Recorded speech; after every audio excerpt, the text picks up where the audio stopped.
ओम नमो भगवते वासुदेवाय. सार्थ सुबोध ज्ञानेश्वरी.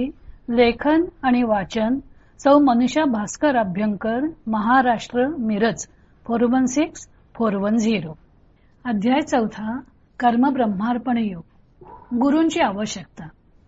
ओव्या आहेत 165 ते 168 आणि गीतेचा श्लोक आहे 34. मागच्या श्लोकापर्यंत भगवंतांनी विविध प्रकारचे यज्ञ सांगून शेवटी आपला निर्णय दिला की सर्व यज्ञात ज्ञान यज्ञ श्रेष्ठ आहे, कारण सर्व यज्ञरूप कर्मांचे पर्यवसान ज्ञानातच होते. त्यामुळे ज्ञानप्रधान यज्ञ श्रेष्ठ आहेत. आता गुरूंची जीवनात काय आवश्यकता आहे ते भगवंत सांगत आहेत. भारतीय शिक्षण पद्धतीचे सार यातून प्रकट झालेले आहे. श्लोक 34. तद्विद्धि प्रणिपातेन परिप्रश्नेन सेवया उपदेक्षन्ति ते ज्ञानम ज्ञानिनस्तत्वदर्शिनः. आचार्यांच्याकडे जाऊन प्रणिपात करणे, प्रश्न विचारणे, सेवा करणे इत्यादी प्रकाराने नम्रता आल्यावर ते ज्ञानसंपन्न व तत्वदर्शी आचार्य त्या ज्ञानाचा उपदेश करील असे जाण. ते ज्ञान पैगा बरवे, जरी मनी आधी जाणावे, तरी संताया भजावे सर्वस्वेसी. हे अर्जुना, ते उत्तम ज्ञान जर लाभावे असे मनात असेल तर त्या संतास सर्वस्वे करून त्वा भजावे. जे ज्ञानाचा कुरुठ, तेथ सेवा हा दारवंठ, तो स्वाधीन करी सुभटा बोळ गोनी. कारण ते ज्ञानाचे घर आहेत, त्यांची सेवा हा त्या घराचा उंबरठा आहे. अर्जुना, तू सेवा करून तो आपल्या स्वाधीन करून घे. तरी तनु मनु जीवे, चरणाशी लागावे, आणि अगरवता करावे दास्य सकळ. एवढ्या करता शरीराने, मनाने व जीवाने त्यांच्या चरणी लागावे आणि अभिमान सोडून त्यांची चाकरी करावी. मग अपेक्षित जे आपुले, तेही सांगती पुसिले, जेनी अंतःकरण बोधले संकल्पा न ये. मग आपले जे इच्छित असेल ते त्यास विचारले असता ते सांगतात. त्या त्यांच्या उपदेशाने अंतःकरण ज्ञानसंपन्न होऊन पुन्हा संकल्पाकडे वळत नाही. ज्ञानयज्ञात बुद्धी ब्रह्मनिष्ठ असावी लागते. तशी ब्रह्मनिष्ठ बुद्धी कशी करावी, ज्ञानप्राप्ती कशी करून घ्यावी असा जेव्हा प्रश्न निर्माण होईल तेव्हा गुरु मार्गदर्शन करतील असं भगवंतांनी सांगितलेलं आहे. या श्लोकात गुरु व शिष्य या दोघांकडे आवश्यक असणारे गुण सांगितलेले आहेत. भगवंत सांगत आहेत की तू गुरुंना नमस्कार करून म्हणजे प्रणिपात करून, त्यांना शंका विचारून म्हणजे परिप्रश्नेनं व त्यांची सेवा करून तू त्यांच्याकडून ज्ञान जाणून घे. इथे भगवंतांनी शिष्याकडे कोणते 3 गुण आवश्यक आहेत ते सांगितलेले. प्रणिपात या शब्दाचा एक अर्थ सर्वांना माहित आहे की साष्टांग दंडवत करणे, नमन करणे. नमन करताना मनुष्य वागतो म्हणजे नम्र होतो. थोडक्यात गुरूंकडे नम्र भावाने जावे व ते सांगतील तसे आचरण करावे. शरीराने केलेला जाणारा साष्टांग नमस्कार म्हणजे प्रणिपात, आणि प्रणिपात शब्दाचा दुसरा अर्थ आहे प्रपन्न भाव म्हणजे शरणागतता. मनुष्य त्याला शरण जाईल ज्याच्या विषयी त्याला आदरभाव असेल व जो आपले रक्षण करण्यास समर्थ असेल. शरणागताची 6 लक्षणं आहेत. अनुकूलस्य संकल्प, प्रतिकूलस्य वर्जनम, रक्षिष्यति इति विश्वास, गोप्तृत्वे वर्णम तथा.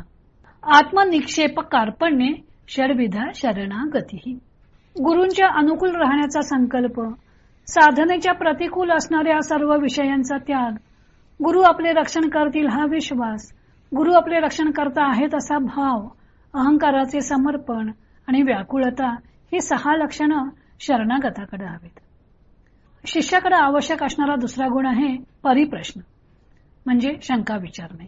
आपण आचरत असलेल्या मार्गात काही शंका आल्यास गुरुंना त्या प्रांजळपणे विचाराव्यात.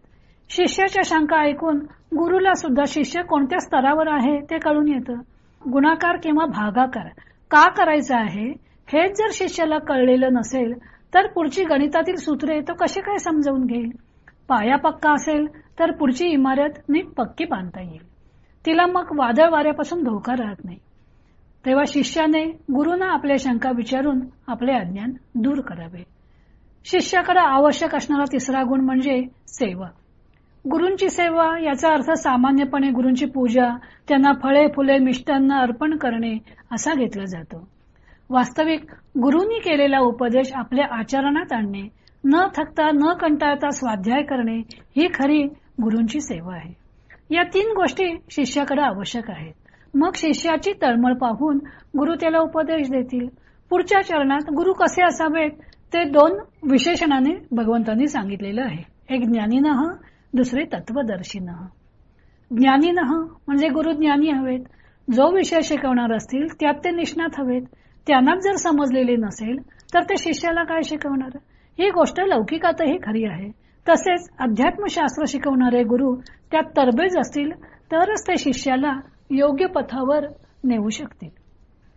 गुरूंकडे आवश्यक असणारा दुसरा गुण म्हणजे तत्वदर्शी.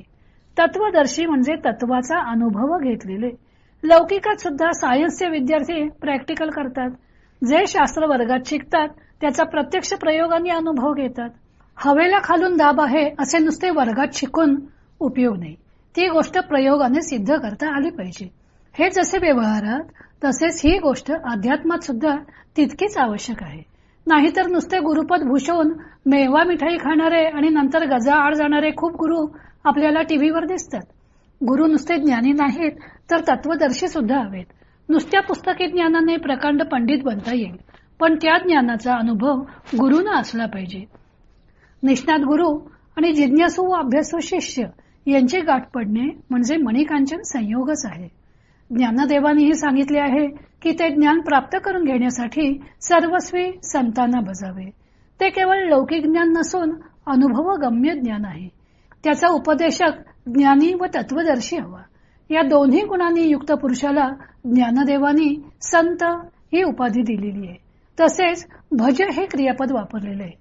भज या धातूचे सेवा करणे, भक्ती करणे, अवलंबणे, अनुसरणे असे अनेक अर्थ आहेत आणि ते सर्व अर्थ येथे लागू होतात.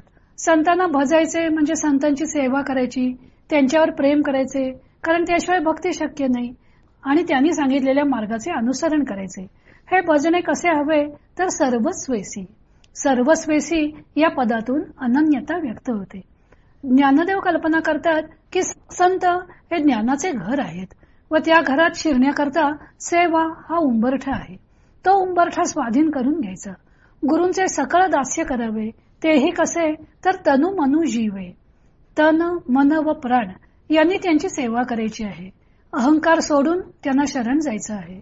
मग आपल्याला अपेक्षित जे आहे ते त्यांना विचारले तर ते ज्ञानाचा उपदेश करतील व त्यामुळे मन संकल्परहित होईल.